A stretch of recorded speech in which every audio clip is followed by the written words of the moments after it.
Halo semuanya, selamat pagi, siang, sore, ataupun malam, ataupun kapanpun kalian menonton video ini. Selamat datang di sini.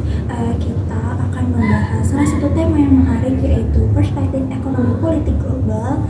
Ini merupakan salah satu ideologi yang memiliki pengaruh cukup besar, yaitu Marxisme. Di sini tentunya saya tidak sendirian, saya Naila Dusalsa di sini bersama narasumber saya. Halo Fira. Halo Naila. Boleh mungkin kamu perkenalkan diri yang terlebih dahulu? Boleh banget nih. Halo semuanya, aku Fira Azhar Ramadhani dari Universitas Sriwijaya, program studi Ilmu Hubungan Internasional angkatan 2024. Oke, Vira. Di sini kan kita bakal membahas mengenai perspektif ekonomi politik global ya. Betul banget. Nah, mungkin banyak teman-teman yang masih belum tahu sebenarnya Marxisme itu apa. Mungkin kamu bisa nggak sih jelasin sedikit gitu dalam perspektif ekonomi politik global, Marxisme itu apa sih? Boleh banget nih. Jadi, Marxisme itu kan dikembangkan oleh Karl Marx dan Friedrich Engels sebagai kritik terhadap sistem kapitalis. Nah, yang dimana dalam pandangan ini terdapat dua kelas, yaitu kelas borjuis dan kelas proletar. Yang dimana seperti kita ketahui bahwa kelas borjuis itu kan kelas pemilik modal, sedangkan kelas proletar itu kelas buruh atau pekerja.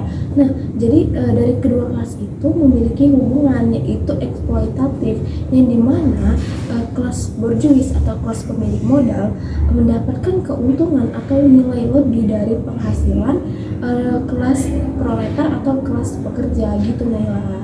Oke, jadi inti pemikiran dari Marxisme itu ngomongin tentang ketimpangan kelas gitu ya? Iya, betul banget. Karena menurut Karl Marx, ketimpangan itu bukan suatu kebetulan, tetapi sistem ekonomi yang memang berfungsi sebagai untuk menguntungkan satu kelas di atas kelas lainnya gitu. Oke, tapi kalau misalnya ngomongin tentang ketimpangan ini ya, sebenarnya dalam level internasional menurut Marxisme ketimpangan antar negara itu gimana sih? Baik, jadi dalam pandangan Marxisme kan sistem kapitalis itu kan tidak bekerja di dalam negaranya sendiri, tetapi juga di antar negara gitu kan. Nah, seperti yang kita ketahui negara itu kan terdapat dua, yaitu negara maju dengan negara berkembang. Nah, negara maju ini sebagai negara yang di pusat kekayaan, sedangkan negara berkembang ini sebagai pinggiran yang dimana mereka untuk menyediakan bahan mentah dan juga tenaga kerja murah. Nah, dari kedua negara tersebut bisa disebut sebagai fenomena, yaitu imperialisme ekonomi dan juga bentuk baru dari nasionalisme, yang dimana negara maju itu masih menguasai ekonomi dunia menggunakan mekanisme pasar global gitu Naila. Oke, kalau berarti intinya di zaman modern, walaupun di zaman modern sekarang itu ketimpangan sosial itu sebenarnya masih ada gitu, ketimpangan kelas, ketimpangan kelas itu masih ada walaupun bentuknya berbeda gitu ya. Iya, betul banget.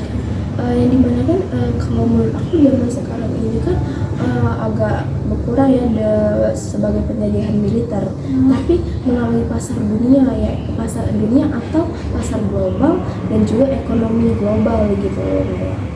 Oke, kalau misalnya ketimpangan ini sebenarnya ada solusi nggak sih yang ditawarkan dari Marxisme ini untuk menyelesaikan kondisi ini? Tentunya ada sih. Jadi bagi Marxisme ekonomi global itu menentukan bagaimana bentuk politik dan sosial dunia. Oleh karena itu konteks internasional itu kan sebenarnya perpanjangan dari konflik kelas di tingkat global. Nah, Marxisme ini sangat keras menolak dominasi sistem kapitalis global, yang dimana mereka Marxisme ini menawarkan kepada sistem kapitalis tersebut berupa transformasi yang agar menuju lebih adil gitu, dengan cara menghapuskan kepemilikan pribadi atas alat produksi dan menggantikannya menjadi kepemilikan bersama gitu Naila. Oke, berarti walaupun Marxisme ini tuh kita ngomongin kita harus melawan sistem ekonomi kapitalis, tapi kita tuh harus bikin bentuk baru ya, yang lebih manusiawi gitu. Intinya gitu ya, Oke? Iya, benar banget. Tujuannya juga kan bukan sebagai sistem ekonomi, juga tujuannya itu seperti kita itu menciptakan sistem keamanan agar menjauhi dari ketimpangan-ketimpangan yang ada gitu. Oke, sebenarnya kalau misalnya kita ngomongin tentang Marxisme itu menarik banget ya. Masih banyak banget sebenarnya masih bisa kita bahas mengenai Marxisme ini. Tapi semoga dari obrolan singkat kami ini dapat memberikan pemikiran yang lebih kritis ke mengenai sistem ekonomi politik global gitu. Terima kasih ke Vira yang udah mau diajak ngobrol-ngobrol singkat ini. Mungkin kita tutup ya. Saya akhiri wabillahi taufiq wal hidayah. Wassalamualaikum warahmatullahi wabarakatuh. See you guys.